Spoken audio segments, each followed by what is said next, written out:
جتنی جلدی ہو سکے زنیشا کا پتہ کرو، نہیں تو میں تم سب کو زندہ زمین میں گاڑ دوں گا۔ وحید صاحب طیش میں اپنی سبھی خریدے ہوئے لوگوں پر چلائے تو اشائم نے ان کے شانے پر ہاتھ رکھا تھا۔ تم لوگوں کے پاس سانس لینے تک کا بھی وقت نہیں ہے، دفع ہو جاؤ، اپنے کام پر لگ جاؤ۔ ایک ایک پر نظر ڈالتے وہ بولے، سبھی نظریں جھکائے ان کے حکم کے غلام تھے۔ ان کے کہتے ہی وہ دوڑتے ہوئے وہاں سے نکلتے چلے گئے۔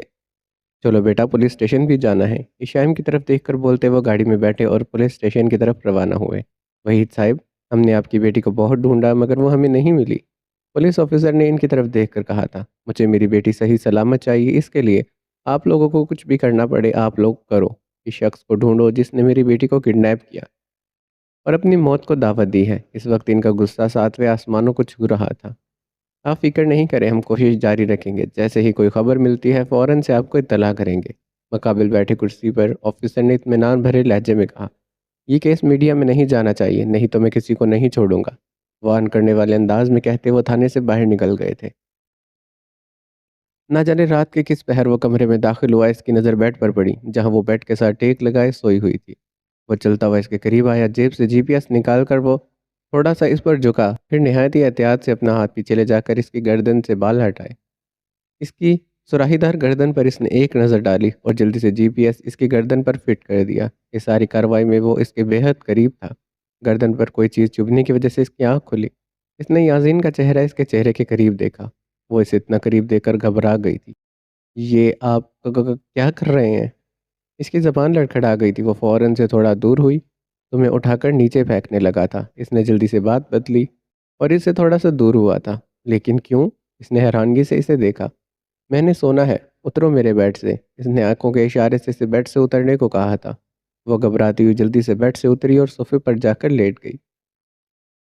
وحید صاحب اور شام رات کو لیٹ کر واپس آئے تھے۔ اشما نے انہیں جو دوائی کھلائی تھی اس وجہ سے شمالہ بیگم ان کے انتظار کرتے کرتے سو گئی تھی۔ انہوں نے گھر آتے ہی شمالہ کے کمرے کا رخ کیا۔ اشما بھی وہیں پر موجود تھی۔ بابا، شائم، زنیشا ملی آپ کو؟ بیڈ سے اٹھ کر ان کے پاس بڑی امید سے پوچھ رہی تھی۔ نہیں اشما، اس کا کچھ پتہ نہیں چل رہا، ہم نے کہاں کہاں نہیں ڈھونڈا اسے۔ جواب شائم کی جانب سے آیا۔ اس کی بات سن کر اشما کی شکل رونے والی ہو گئی تھی۔ وحید صاحب کے موبائل پر کال آئی تو کمرے سے باہر چلے گئے۔ شائم جو اشما کی طرف دیکھ رہا تھا، دیکھتے ہی دیکھتے اس کے موٹے موٹے آنسو اس کے گالوں پر بہنے لگے۔ اشما، رو کیوں رہی ہو؟ تم زنیشا مل جائے گی، وہ اپنی نرم آواز میں بولا تو وہ اور رونے لگ پڑی۔ نہیں مل رہی، وہ آپ نے اتنا ڈھونڈا، وہ ابھی تک کیوں نہیں ملی؟ ہچکیوں میں بولتے وہ بس روئے جا رہی تھی۔ شائم نے اس کے قریب ہو کر اس کے آنسوؤں کو صاف کیا۔ اشما پلیز حوصلہ کرو، زنیشا مل جائے گی، تم بس دعا کرو۔ اسے اپنے چوڑے سینے سے لگاتے ہوئے اسے دلاسا دے رہا تھا۔ میں نے بہت دعا کی ہے شائم، وہ واپس نہیں ملی، میری کوئی بھی دعا قبول نہیں ہو رہی۔ سو سو کرتے اس نے اپنی بات مکمل کی تھی۔ شائم کو وہ بچپن والی اشما یاد آئی جو ہر وقت سو سو کرتی اس کے پاس آتی تھی۔ اللہ جی نے میری دعا قبول نہیں کی، روتی ہوئی وہ معصوم بچوں کی طرف بول رہی تھی۔ اشما، میں اسے ڈھونڈ کر لاؤں گا، تم رونا بند کرو۔ اس سے دور ہو کر شائم نے اس کے چہرے کو اپنے ہاتھوں میں لیتے کہا، پرومس، آپ اسے ڈھونڈ کر لائیں گے؟ شائم کو اس وقت اس پر ٹوٹ کر پیار آیا تھا۔ چھوٹے بچوں کی طرح وہ اس سے پرومس لے رہی تھی۔ پرومس، میں اسے ڈھونڈ کر لاؤں گا۔ اس کے پیشانی پر گہرا بوسہ دیتے وہ پیار سے بولا تھا۔ اس نے پرومس تو دے دیا تھا مگر قسمت کو کیا منظور تھا یہ تو کوئی نہیں جانتا تھا۔ بیڈ پر لیٹ کر اس نے 1 2 نمبر پر کال ملائی، پھر علی سے بات کرنے کے بعد وہ سائڈ پر موبائل رکھتے ہوئے نیند کی وادیوں میں کھونے لگا۔ جیسے ہی نیند اس پر مہربان ہوئی، اس نے اونچے اونچے خراٹے لینے شروع کر دیے۔ اس کے خراٹوں کی وجہ سے زنیشا سے سویا نہیں جا رہا تھا۔ اسے تو اتنی آواز میں نیند ہی نہیں آتی تھی۔ وہ صوفے سے اٹھی اور بیڈ پر اس کے سامنے جا کر کھڑی ہو گئی۔ اچانک اس کی نظر سائڈ ٹیبل پر پڑے اس کے موبائل پر پڑی۔ کچھ سوچتے ہوئے اس نے جھٹ سے اس کا موبائل اٹھایا۔ اس کے چہرے پر ایک طائرانہ مسکراہٹ آئی۔ اس نے موبائل کے اسکرین کو ٹچ کیا مگر اسکرین پر لاک کا آپشن آ گیا۔ شٹ، یہ تو پاسورڈ مانگ رہا ہے، اب میں کیا کروں؟ وہ بڑبڑائی تھی۔ اس نے خود سے 1 2 پاسورڈ ٹرائی کیے مگر کوئی فائدہ نہیں ہوا۔ اس کے دماغ میں ایک آئیڈیا آیا۔ وہ اس کے تھوڑے اور نزدیک ہوئی اور اس پر جھک کر اس نے اس کا ہاتھ پکڑا۔ وجود تو اس کا خوف کے جیسے کانپ رہا تھا کہیں وہ اٹھ نہ جائے۔ وہ ابھی اس کی انگلی کو پکڑ کر موبائل کی جانب بڑھاتی، وہ کسمساتا ہوا اپنا رخ دوسری جانب کر گیا تھا۔ اپنی پیشانی پر ہاتھ مارتی وہ ہولے ہولے قدم اٹھاتی بیڈ کے دوسرے سائڈ پر آئی۔ بنا آواز پیدا کیے وہ بیڈ پر چڑھ کر اس نے ہاتھ آگے بڑھایا اور اس کا ہاتھ کانپ رہا تھا، لیکن بہت ہی احتیاط سے یہ کام کرنا تھا۔ یہ موقع وہ جانے نہیں دے سکتی تھی۔ اس کے سینے سے اس کا ہاتھ پکڑ کر اس نے نرمی سے اس کی انگلی موبائل پر لگائی۔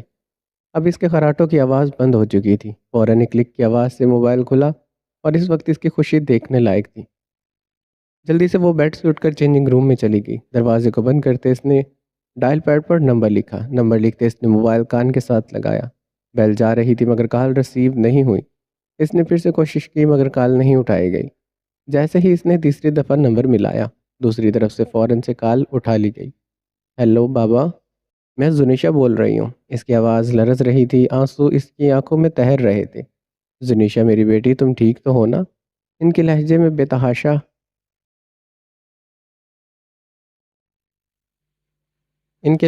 تحاشا بے چینی تھی۔ اس کے گلے میں آنسوؤں کا پھندا اٹک چکا تھا۔ اس کا دل چاہ رہا تھا یہی وقت ہے اور وقت یہیں پر تھم جائے۔ زنیشہ مجھے بتاؤ تم کہاں ہو؟ دوسری جانب سے وہ پریشان لہجے میں بولے تھے۔ بابا میں ابھی وہ اتنا ہی بولی تھی کہ یاسین نے اس کے ہاتھ سے موبائل کھینچتے کال کو بند کر دیا۔ آپ یہاں؟ وہ مڑی، اس نے دیکھا وہ شدید غصے میں سے گھور رہا تھا۔ آنکھوں میں سرخی تیر رہی تھی، چہرے پر سخت تاثرات تھے۔ ڈر کی وجہ سے اتنی سردی میں اسے پسینہ آنے لگا۔ اس کا پورا جسم کپ کپانے لگا۔ اس کا دل کیا زمین یہیں پھٹ جائے اور وہ اس میں سما جائے۔ تمہاری ہمت کیسے ہوئی اپنی فیملی سے بات کرنے کی؟ وہ اتنی اونچی آواز میں چیخا کہ وہ ڈر کر 2 قدم پیچھے ہوئی تھی۔ تمہیں کیا لگا اتنی آسانی سے تمہیں مجھ سے فرار مل جائے گی؟ بولتے اس کے ماتھے کی رگیں ابھر رہی تھی، چہرہ سرخ پڑ چکا تھا۔ اپنے ہاتھوں کی مٹھیاں بناتے اس نے نظر اٹھا کر اس کی آنکھوں میں دیکھا۔ چٹاخ! اس کے دیکھنے کی دیر تھی، ایک زناٹے دار تھپڑ اس کے چہرے کی زینت بنا۔ آئندہ کے بعد میرے موبائل کو پکڑنے کی بھی کوشش مت کرنا، انگلی سے اسے وارن کرتے اس نے قدم اس کی جانب بڑھائے۔ وہ 2 قدم آگے بڑھا اور 2 قدم پیچھے ہو رہی تھی۔ کروں گی، میں بہت کوشش کروں گی، ڈرتی نہیں ہوں میں آپ سے۔ مجھے جب بھی موقع ملے گا میں یہاں سے بھاگ جاؤں گی۔ انجام کی پرواہ کیے بغیر وہ اس پر دھاڑی تھی۔ وہ تنگ آ چکی تھی روز روز کے تماشوں سے۔ بھاگنا تو دور، تو میں چلنے کے بھی قابل نہیں چھوڑوں گا۔ اس کی کلائی پکڑ کر گھسیٹتے وہ اسے کمرے میں لایا۔ اسے آگے کی سمت دھکا دیتے وہ وارڈروب کی جانب دھکا دینے کی وجہ سے اس کا سر بری طرح سے بیڈ کے کنارے سے لگا۔ اپنے ماتھے پر ہاتھ رکھتے اس نے مڑ کر یاسین کو دیکھا، جہاں وہ بیلٹ ہاتھ میں پکڑے سے تیش سے دیکھ رہا تھا۔ پلیز ایسا مت کریے گا۔ وہ بیلٹ کو دیکھ کر سمجھ چکی تھی وہ اس کا شکار بننے والی ہے۔ بیلٹ کو ہاتھ میں گھماتے ہوئے اس کے پاس آیا۔ اس نے بیلٹ والا ہاتھ ہوا میں کیا اور پوری قوت سے اسے کھینچ کر مارا۔ یاسین پلیز نہ کریں۔ وہ درد سے کراہ رہی تھی، چیخ رہی تھی، چلا رہی تھی، لیکن اس کی چیخیں اس کے لیے سکون کا باعث بن رہی تھی۔ وہ مسلسل بیلٹ سے اسے مار رہا تھا۔ میں کہیں نہیں جاؤں گی، پلیز چھوڑ دیں مجھے۔ اس کے پاؤں پکڑتی وہ التجائیہ بولی تھی۔ بہت شوق ہے نا تمہیں زبان درازی کرنے کا، اب کرو۔ وہ اس کی ٹانگوں پر بیلٹ مار رہا تھا اور وہ درد کی حالت میں بس التجا کر رہ سکتی تھی۔ وہ ابھی بھی اس کے پیروں میں پڑی تھی جسے اس نے پاؤں سے دھکا مارا تھا، جیسے اب تک غصہ کم نہ ہوا ہو۔ اس نے اپنا ہاتھ نہیں روکا، اس کا پورا جسم زخمی ہو چکا تھا۔ اسے تھوڑا رحم آیا تو اس نے بیلٹ کو دور اچھال دیا۔ اس کا موبائل لگاتار وائبریٹ ہو رہا تھا، اسی نمبر سے بار بار کالز آ رہی تھی۔ اس نے موبائل پکڑا اور سم نکال کر توڑ دی۔ کیمرہ آن کر کے اس نے یہ دردناک لمحے اپنے کیمرے میں کیپچر کیا اور لمبے لمبے ڈاک بھرتا وہ کمرے سے باہر چلا گیا۔ وہ وہیں فرش پر ترچھی لیٹی تھی، اس کے جسم کے کچھ حصوں سے خون رسنا شروع ہو چکا تھا۔ درد کی وجہ سے اس کے دل میں ٹیسیں اٹھ رہی تھی، گلا رند چکا تھا اور اندر تک خشک ہو چکا تھا۔ کیا ہوا بابا؟ آپ پریشان لگ رہے ہیں۔ کمرے میں داخل ہوتے ایشام نے ان کے چہرے کو اڑتے رنگوں کو دیکھ کر کہا تھا۔ کسی نمبر سے کال آئی تھی، زنیشہ کی کال تھی۔ وہ رو رہی تھی، میری بچی رو رہی تھی۔ رک رک کر انہوں نے اپنی بات مکمل کی۔ میں نے تمہیں بولا تھا نا کہ میری بچی ضرور کسی مصیبت میں ہے، پتہ نہیں کون ہے وہ کمبخت، بس ایک دفعہ وہ میرے ہاتھ لگ جائے۔ بابا دوبارہ کال کریں۔ اس نے ساتھ والی کرسی پر بیٹھ کر انہیں دوبارہ کال کرنے کو کہا۔ میں نے بہت بار کی ہے مگر ریسیو نہیں ہوئی، اب تو نمبر بھی بند جا رہا ہے۔ انہوں نے پریشانی سے کہا اور دوبارہ سے نمبر ڈائل کیا۔ بابا وہ جو کوئی بھی ہے بہت شاطر ہے، آپ مجھے نمبر دیں، میں انویسٹیگیٹ کرواتا ہوں۔ اس نے موبائل نکال کر اپنے موبائل پر نمبر ٹائپ کیا۔ بابا اب بے فکر ہو جائے، اب زنیشہ کا پتہ لگوانا میرا کام ہے۔ ان کے تھکے ہوئے چہرے کی طرف دیکھ کر شیام نے نرم لہجے میں کہا تھا۔ اگلی صبح اس کی آنکھ کھلی تو اس نے خود کو فرش پر لیٹے پایا۔ اس وقت کمرے میں وہ اکیلی تھی، اس کا سارا جسم درد میں مبتلا تھا۔ بہت ہمت کر کے بیڈ کا سہارا لیتی وہ اٹھ کر کھڑی ہوئی۔ جسم سے بہتا خون اس کے کپڑوں پر دبوں کی صورت میں لگا تھا۔ ابھی تو اس کے پچھلے زخم نہیں بھرے تھے کہ اس نے اور دے دیے۔ کپڑے اس کے جسم کے ساتھ لگ رہے تھے تو اسے جلن محسوس ہو رہی تھی۔ اس کی ایسی حالت نہیں تھی کہ وہ تھوڑا سا بھی چل پاتی۔ اس نے دوپٹے کو اپنے ارد گرد پھیلایا۔ آئس لگا لیتی ہوں، بہت جلن ہو رہی ہے۔ خود سے بڑبڑاتی وہ ہولے ہولے قدم اٹھاتی کمرے سے باہر نکلی تھی۔ مزید چلنا نہال ہو رہا تھا اس سے، مگر جلن اس قدر زیادہ تھی کہ اس کا پورا وجود گرم ہو چکا تھا۔ سیڑھیاں اترتے اس وقت اس کے منہ میں بس ایک ہی دعا تھی کہ یاسین نیچے نہ ہو۔ ریکنگ کو پکڑتے اس نے سیڑھی کا راستہ طے کیا۔ آج کی تازہ ترین خبر، ایک مشہور بزنس مین کی بیٹی زنیشا شاہ، جو کہ پیشے کی ماڈل بھی ہیں، 2 دن سے وہ گھر سے لاپتہ ہے۔ وہ کہاں ہے، کس کے ساتھ ہے، کوئی نہیں جانتا، مگر کچھ لوگوں کا کہنا ہے کہ وہ گھر سے بھاگ گئی ہیں اپنے کسی عاشق کے ساتھ۔ ہماری جانکار کے مطابق اتنا ہی پتہ لگ سکا ہے کہ وہ ابھی تک گھر واپس نہیں لوٹی۔ مزید معلومات کے لیے ہمارے چینل کے ساتھ جڑے رہیے گا۔ ملتے ہیں ایک چھوٹی سی بریک کے بعد۔ شکریہ۔ حال میں بیٹھے وہ تینوں نفوس نظر ایل پر ٹکائے خاموشی سے سن رہے تھے۔ علی بھی واپس آ چکا تھا کہ وہ سیڑھیاں اتر رہی تھی کہ اسے خبر سننے کو ملی تھی۔ بات اس کی عزت تک آ گئی تھی۔ اچانک سے اس کا سر چکرانے لگا، اسے خود اپنی سانسیں تنگ ہوتی محسوس ہوئی تھی۔ سر گھوم رہا تھا، بار بار وہی الفاظ اس کے ارد گرد گھوم رہے تھے۔ وہ اپنا توازن برقرار نہیں رکھ سکی اور دھڑم کی آواز سے زمین بوس ہو گئی۔ یکدم دھڑم کی آواز پر ان سب نے پیچھے مڑ کر دیکھا، جہاں وہ فرش پر بے ہوش پڑی ہوئی تھی۔ یاسین جلدی سے صوفے کو پلانگتے اس تک پہنچا۔ علی اور جیا بھی دوڑتے اس کے پاس آئے تھے۔ زنیشا اٹھو۔ اس کا سر اپنی گود میں رکھتے وہ اس کے گال تپکنے لگا۔ پانی لے کر آؤ جلدی۔ وہ ملازم کی طرف دیکھ کر بولا، یاسین کو اس کی اتنی فکر کرتے دیکھ جیا کو اب اپنے پلان پر غصہ آیا تھا۔ اس نے پانی کے گلاس پکڑتے پانی کے قطرے اس کے منہ پر پھینکے، مگر اسے ہوش نہیں آئی۔ اس نے دوبارہ سے پانی اس کے چہرے پر پھینکا، مگر وہ نہیں اٹھی۔ اس دوران اس کا دوپٹہ شانوں سے سرک گیا تھا۔ وہاں کھڑے تمام نفوس کی نظر اس کے خون آلودہ کپڑوں پر پڑی تھی۔ علی، میرے کمرے میں آؤ۔ زنیشا کو اپنے بازوؤں میں اٹھائے وہ علی سے مخاطب ہوا اور جلدی جلدی سیڑھیاں چڑھنے لگا۔ کمرے کا دروازہ کھلا تھا۔ اس نے آگے بڑھ کر اسے بیڈ پر لیٹایا۔ علی اور جیا بھی اس کے پیچھے کمرے میں داخل ہوئے تھے۔ علی اسے چیک کرو کہ کیا ہوا ہے۔ یاسین نے پریشانی میں اسے دیکھا۔ علی نے ڈاکٹری کا کورس کیا تھا۔ یاسین نے اس کے خون آلودہ کپڑوں کی طرف دیکھتے کمفرٹر کھول کر اس کے اوپر دے دیا۔ علی بیڈ پر زنیشا کے قریب بیٹھ گیا اور اس کا بلڈ پریشر چیک کیا، جو بہت زیادہ لو تھا۔ یاسین تھوڑا سا پریشان نظر آیا، جبکہ جیا پرسکون نظر آ رہی تھی۔ آخر ساری آگ اسی کی تو لگائی تھی۔ اسی نے تو رات کو میڈیا والوں کو کال کر کے بولا تھا کہ انڈسٹری کی فیمس ماڈل زنیشا 2 دنوں سے لاپتہ ہے، اور میڈیا کا تو کام ہی یہی ہوتا ہے کہ بات کو بڑھا چڑھا کر بتانا۔ اسے بدنام کر کے وہ اس کا مقصد میں کامیاب ہو چکی تھی۔ علی، بتانا کہ کیا ہوا ہے اس سے؟ یاسین نے اس کی طرف دیکھ کر پوچھا، جو اسے چیک کر رہا تھا۔ تو اتنا اتاولا کیوں ہو رہا ہے بھابھی کی طبیعت جاننے کے لیے؟ علی نے ہنستے ہوئے مذاق میں کہا۔ علی، میں مذاق کے موڈ میں ہرگز نہیں ہوں۔ اس کے چہرے پر بلا کا سرد پن آیا تھا۔ تو پریشان مت ہو، بی پی لو ہو گیا تھا، کچھ وقت میں ہوش آ جائے گا۔ میں میڈیسن لکھ دیتا ہوں، تم منگوا لینا۔ اس نے میڈیسن صفحے پر لکھ کر اسے دی تھی۔ بیڈ پر لیٹی وہ صدیوں کی بیمار لگ رہی تھی۔ اس کے خوبصورت چہرے پر جگہ جگہ نشانات تھے، کچھ تھپڑوں کے تو کچھ خون کے۔ یہی تو دنیا کی ریت ہے، والدین کے کیے گئے کی سزا ان کے بچوں کو بھگتنی پڑتی ہے۔ ماما جان پلیز کھانا کھا لے، نوالا ان کے منہ کے آگے کرتی وہ نرم لہجے میں بولی تھی۔ نہیں بیٹا، مجھے بھوک نہیں ہے۔ اشما کے گال پر ہاتھ رکھتی وہ پیار سے بولی تھی۔ ماما جان، آپ نے کل سے کچھ نہیں کھایا، تھوڑا سا کھانا کھا لے۔ اس بار اس کے لہجے میں فکر تھی، دکھ تھا۔ اسے اسی بات کا کہ اس کا خیال تو رکھنا تھا۔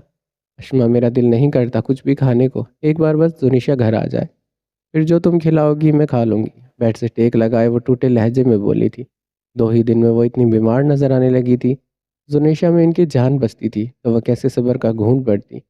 میڈیسن بھی تو کھانی ہے آپ نے ماما، آپ جلدی سے منہ کھولے، نہیں تو میں ناراض ہو جاؤں گی۔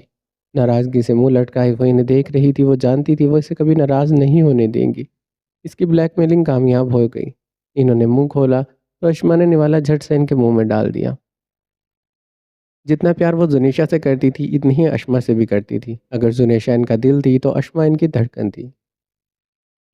بھابھی کو ہوش نہیں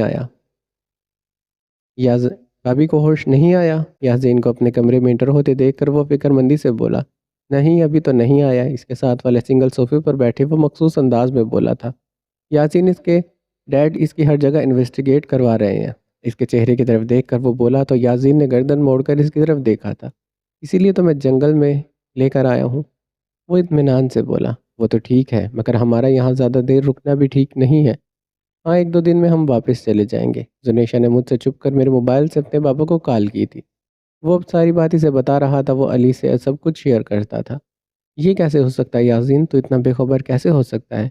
علی کو حیرانگی ہوئی اس کی موجودگی نے علی کو حیرانگی ہوئی اس کی موجودگی میں اس نے کال بھی کر لی اور یاسین کو پتہ بھی نہیں چلا۔ بے خبر لوگ ہی تو ساری خبر رکھتے ہیں۔ اس کے چہرے پر مسکراہٹ نمودار ہوئی۔ مگر کیوں؟ میں جانتا تھا وہ ایسا ضرور کرے گی۔ تم یہ سمجھ لو یہ میرا پلان تھا۔ وہ جب میری فنگر لگا رہی تھی میں تبھی اٹھ گیا تھا۔ اب تم دیکھنا سب کچھ میرے پلان کے حساب سے ہوگا۔ اس نے گلاس میں پانی ڈال کر اپنے لبوں سے لگایا۔ لیکن ان کے پاس تمہارا نمبر جا چکا ہے، وہ ڈیٹیلز نکلوا لیں گے۔ علی نے کچھ سوچتے ہوئے کہا، اس کا بندوبست میں کر چکا ہوں۔ گلاس کو میز پر رکھتے اس نے مسکرا کر علی کی طرف دیکھا تھا۔ اسے پانی سے ہوش نہیں آیا، کوئی زیادہ مسئلے والی بات تو نہیں ہے؟ لہجہ اس کا سخت تھا مگر اس کے پیچھے چھپی فکر کو وہ چھپا گیا تھا۔ کیوں بھائی، تو بڑا ٹچی ہو رہا ہے؟ علی نے ایک آنکھ مارتے سے چھیڑتے ہوئے کہا تھا۔ شٹ اپ علی، تو جانتا ہے میرا دل بچپن سے ہی پتھر ہو چکا ہے اور اس کو پگھلانا اتنا آسان نہیں ہے۔ میں بس اسے اتنی تکلیف دینا چاہتا ہوں کہ اس کے باپ کو اپنے ماضی پر پچھتاوا ہو، وہ بھی اتنی تکلیف سے گزرے جتنی تکلیف سے میں گزرا ہوں۔ اس کے لہجے میں درد تھا۔ اب تو آگے کیا کرے گا؟ علی نے تجسس سے پوچھا تو یاسین نے ساری پلاننگ اسے بتانی شروع کی۔ اس کے کپڑوں میں جگہ جگہ خون لگا تھا، اس لیے یاسین نے ملازمہ سے کہہ کر اس کے کپڑے بدلوا دیے۔ اسے تو ایسے کپڑے پہننے کی عادت نہیں تھی، وہ بھی اتنی سادہ شلوار قمیض۔ کالے رنگ کا سادہ شلوار قمیض میں اس کی گوری رنگت چمک رہی تھی۔ یاسین اس کے پاس سے کرسی پر بیٹھا تھا، شاید اسی کے اٹھنے کے انتظار میں۔ اس سارے واقعے پر غصہ تو اسے بہت آیا تھا۔ کیسے لوگ دوسروں کی عزت پر کیچڑ اچھالنے سے پہلے ایک دفعہ بھی نہیں سوچتے۔ اس نے طے کیا تھا یہ خبر جس نے بھی لیک کی ہے وہ اسے نہیں چھوڑے گا۔ وہ بنا بلکہ جب گائے سے دیکھ رہا تھا اور وہ بیڈ پر مدہوش سی لیٹی ہوئی تھی۔ زنیشا کے جسم میں حرکت ہوئی۔ اس نے اپنی تھوڑی سی آنکھیں کھولی، تھوڑی آنکھیں کھولے۔ وہ مکمل ہوش میں آنے کی کوشش کر رہی تھی۔ کمزوری اس قدر زیادہ تھی کہ اس سے اٹھا بھی نہیں جا رہا تھا۔ پوری آنکھیں کھولے اس نے چھت کی طرف دیکھا۔ اچانک سے اس کے سر میں درد کی ایک لہر اٹھی۔ آہ! اس نے ہاتھ کی ہتھیلی اپنے ماتھے پر رکھی۔ اس نے اپنے دماغ پر زور ڈالا۔ پھر سے وہی آواز اس کی سماعت سے ٹکرانے لگی۔ ٹکٹکی باندھے وہ اس کی ساری کارروائی دیکھ رہا تھا۔ دونوں ٹانگیں بیڈ پر لٹکائے اس نے کرسی کی پشت سے ٹیک لگائی تھی۔ زنیشا محسوس کر چکی تھی کہ وہ کرسی پر بیٹھا اسے دیکھ رہا ہے، لیکن اس نے ایک نظر گھما کر اس کی جانب نہیں دیکھا۔ کیا وہ ناراضگی ظاہر کر رہی تھی؟ بھلا ناراض بھی کیوں ہوتی؟ اس سے اس کا کون سا دل کا رشتہ تھا؟ تو وہ ناراضگی ہمیشہ دلی رشتوں میں کیوں ظاہر ہوتی ہے؟ دونوں کے درمیان خاموشی اپنا راج کر رہی تھی۔ وہ لگاتار اسے دیکھ رہا تھا جو نظریں سامنے وال پر ٹکائے بیٹھی، ہاتھوں کی انگلیوں کو ایک دوسرے میں پیوست کیے اپنے آنسوؤں پر قابو پا رہی تھی۔ لیکن وہ نہیں جانتی تھی جب درد حد سے زیادہ ہو تو آنسو پر انسان کا کوئی اختیار نہیں رہتا۔ ایک آنسو ٹوٹ کر اس کے بالوں میں جذب ہو گیا۔ دستک کی آواز پر ان دونوں نے رخ موڑ کر دروازے کی جانب دیکھا۔ آ جائیں، اس نے روبدار آواز میں کہا تھا۔ بیٹا یہ سوپ اور میڈیسن۔ ملازمہ ہاتھ میں ٹرے پکڑے اندر داخل ہوئی۔ شکریہ آپ کا۔ ٹرے ان کے ہاتھ سے پکڑتے وہ مسکرا کر بولا تھا، بیٹی اللہ تمہیں جلد صحت یاب کرے۔ اسے دیکھ کر وہ دعا دیتی کمرے سے باہر چلی گئی۔ ٹرے کو ہاتھ میں پکڑے وہ مخصوص چال چلتا بیڈ پر اس کے قریب آ کر بیٹھ گیا۔ اٹھو یہ سوپ پی لو۔ ٹرے کو بیڈ پر رکھتے اس نے اٹھنے کا اشارہ کیا تھا۔ اب یہ سب کر کے کیا ثابت کرنا چاہتے ہیں آپ؟ بغیر اس کی طرف دیکھے وہ تیکھے لہجے میں بولی تھی۔ مطلب؟ اس نے نہ سمجھی سے اس کی طرف دیکھا۔ بدنام تو مجھے کر چکے ہیں، تو اب یہ ایکٹنگ تو نہ کریں، بلکہ آپ کو تو خوش ہونا چاہیے۔ دونوں ہاتھوں سے بیڈ پر وزن ڈالتی وہ اٹھنے کی کوشش کرنے لگی۔ یاسین تھوڑا سا آگے ہوا اور اسے اٹھنے میں مدد کرنی چاہی۔ دور رہے مجھ سے۔ اس نے اپنے ہاتھ آگے بڑھا کر اسے اٹھانا چاہا مگر اس نے بری طرح سے اس کے ہاتھ کو جھٹکا دیا تھا۔ جائیں اور خوشیاں منائیں، یہی تو چاہتے تھے نا آپ؟ مجھے تکلیف دینے میں، رسوا کرنے میں، مجھے بدنام کرنے میں آپ کامیاب ہو چکے ہیں۔ اس کی آنکھوں میں دیکھتی وہ بولتی تھوڑا سا کوشش کے بعد بیڈ کے ساتھ ٹیک لگا کر بیٹھ گئی۔ اس نے آئی بروز کہا کر اس کی جانب دیکھا جیسے کہنا چاہتا ہو یہ سب کیا بول رہی ہو؟ ارے آپ ابھی تک یہی ہیں، جائیں اور شیمپئن لے کر آئیں، مل کر جشن مناتے ہیں میری بربادی کا۔ اس کے شانوں پر ہاتھ رکھتے وہ اسے اٹھنے کا کہہ رہی تھی۔ کیا وہ اپنا دماغی توازن کھو چکی تھی؟ کیا اسے اتنا گہرا صدمہ لگا تھا؟ بس بہت ہو چکا، تم جانتی ہو تم کیا بول رہی ہو؟ تم نے سوچ بھی کیسے لیا یہ سب میں نے کیا ہے؟ بھلا میں تمہاری عزت کیوں اچھالوں گا؟ اس کے ہاتھوں پر اپنا ہاتھ رکھتے ہوئے اسے حقیقت سے آگاہ کر رہا تھا۔ اس کی آنکھوں کے کنارے بھیگ رہے تھے، اس کا اپنا دل چاہ رہا تھا وہ پھوٹ پھوٹ کر رو دے۔ یہ میرے کپڑے کس نے بدلے؟ اپنے کپڑوں پر جیسے ہی اس کی نظر پڑی، اس کا تو حیرت سے منہ کھل گیا تھا۔ میں نے ابھی وہ اتنا ہی بولا تھا کہ اس نے اسے چپ کروا دیا۔ اس کے ہاتھ کے نیچے اپنے ہاتھ کو اس نے جھٹکے سے اپنی طرف کھینچا تھا۔ بس آگے مت بولیے گا۔ ہاتھ کے اشارے سے اس نے یاسین کو مزید بولنے کو کہا۔ پل میں اس کے تاثرات بدلے، آنکھیں اس کی قہر برسا رہی تھی۔ آپ کو ذرا شرم نہیں آئی کسی لڑکی کی بے ہوشی کا فائدہ اٹھاتے؟ اس کے الفاظ یاسین کو کسی تیر کی طرح لگے۔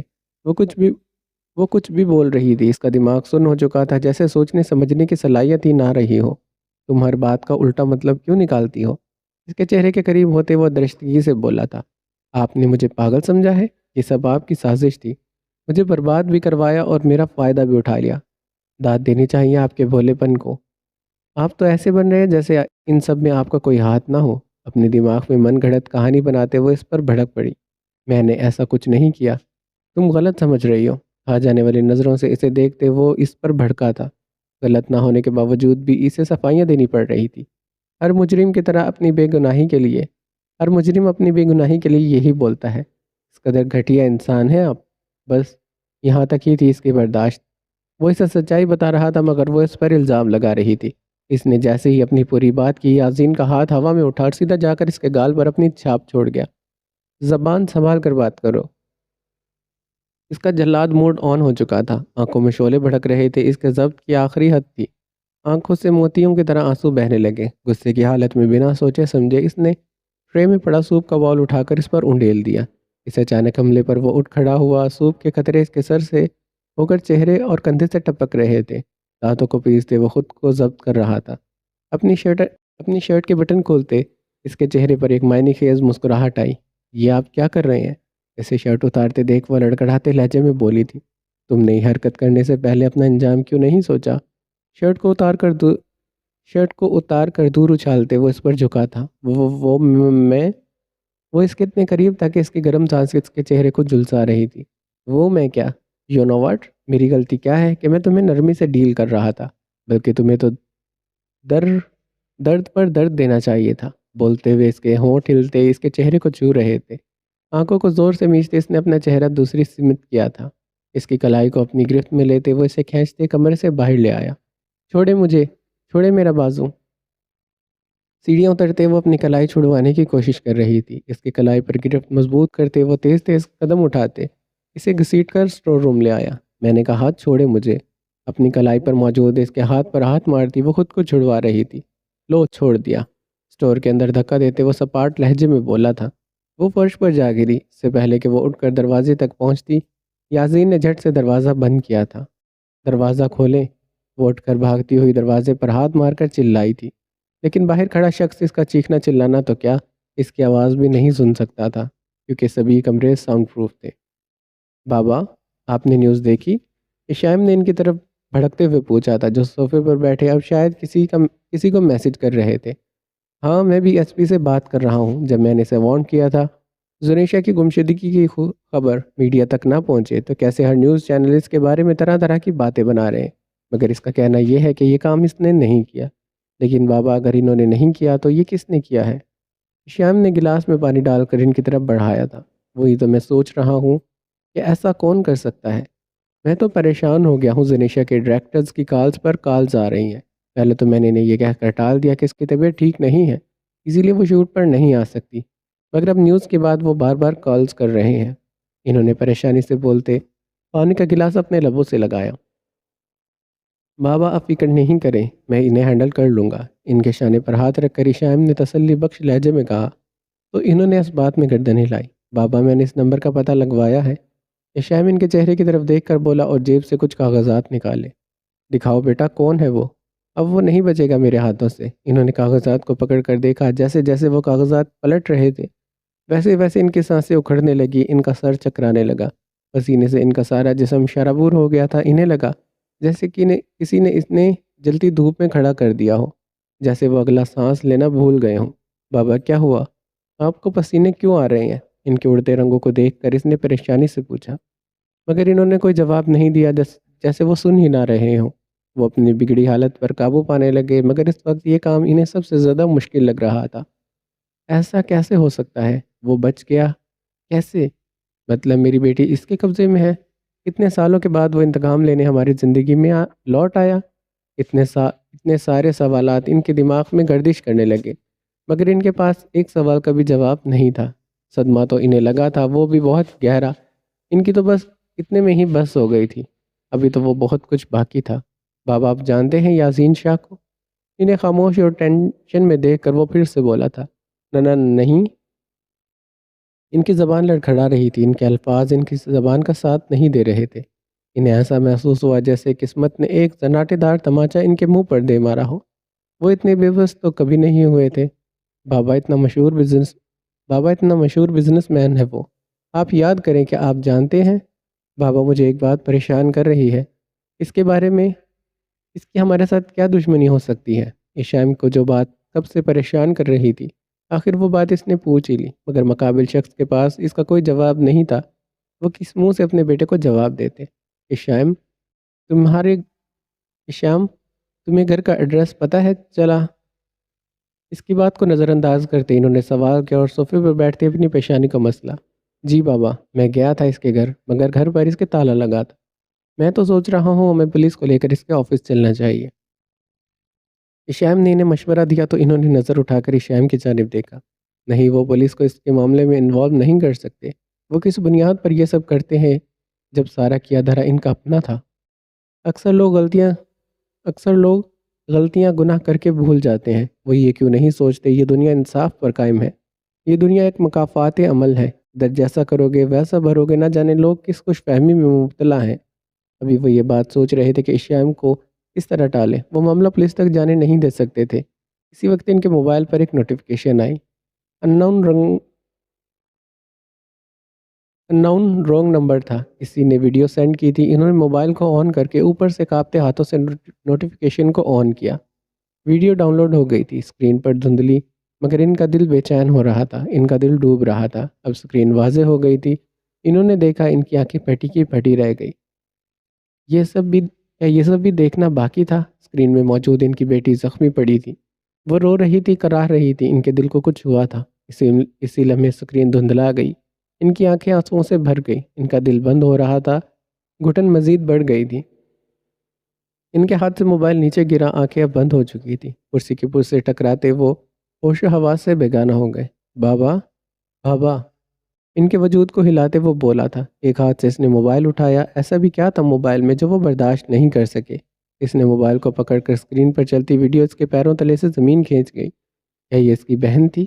ہاں، اس کی بہن ہی تھی، اتنی زخمی حالت میں۔ موبائل کو دور اچھالتے اس نے انہیں شانوں سے اٹھایا، ان کی سانسیں رک رک کر چل رہی تھی۔ اسے اب جلدی سے انہیں ہسپتال پہنچانا تھا۔ وہ بنا رکے مسلسل دروازہ پیٹ رہی تھی، مگر افسوس ایسا کوئی نہیں تھا جو اس کی مدد کرتا۔ اپنی ہتھیلی سے آنسو صاف کرتی وہ اٹھ کر کھڑی ہوئی۔ کمرے میں مدھم روشنی تھی، بمشکل ہی سے چیزیں نظر آ رہی تھی۔ دروازے کے بالکل سامنے وال پر ایک کھڑکی تھی، ایلومینیم کی۔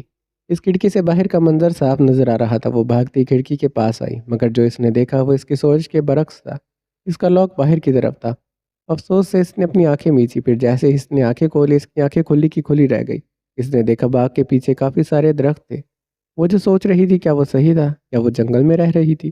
وہاں سے بھاگتی وہ دوسری کھڑکی کے پاس آئی، یہاں بھی درخت ہی درخت تھے۔ اس جگہ پر آ کر اس نے کتنی بڑی غلطی کر دی تھی، یہ تو کوئی اسے گزرتے وقت میں ہی پتہ چلنا تھا۔ نہیں، ایسا نہیں ہو سکتا، میں ایک جنگل میں رہ رہی ہوں۔ اپنا سر نفی میں ہلانے لگی اور اپنا ہاتھ ایک اونچے سٹول پر رکھا۔ اسی وقت اس کے کندھے پر کچھ گرا تھا۔ اس نے گردن موڑ کر چونک کر اپنے کندھے کی طرف دیکھا، جہاں ایک موٹی سی چھپکلی اس کے شانوں پر گری تھی۔ جیسے ہی اس کی نظر پڑی، وہ اچلتے ہوئے چیخنے چلانے لگ پڑی۔ اسے تو چھپکلیوں سے بہت ڈر لگتا تھا، اسے تو چھپکلی دیکھتے ہی الٹی آنے لگتی تھی۔ وہ چھپکلی سٹول سے گری تھی۔ اس نے نظر اٹھا کر اوپر کی جانب دیکھا، جہاں چھپکلیوں کا پورا خاندان تھا۔ وہاں بہت ساری چھپکلیاں تھیں۔ وہ چکرا کر 2 قدم پیچھے ہوئی، اس کا دل بوجھل ہوا تھا۔ چلاتے ہوئے وہ بھاگتی دروازے کی طرف بڑھی۔ اس کی آنکھوں کے آگے اندھیرا چھانے لگا، لیکن وہاں پہنچتے ہی وہ زمین بوس ہو گئی۔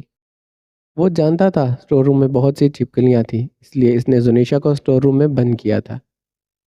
یہاں پر یہ ایپیسوڈ ختم ہوتی ہے، اور اگر آپ کو یہ ایپیسوڈ اچھی لگی تو ویڈیو کو لائک کر دیں، ہمارے چینل کو سبسکرائب کر لیں اور کمنٹ میں بتائیں کہ یہ ناول آپ کو کیسا لگ رہا ہے۔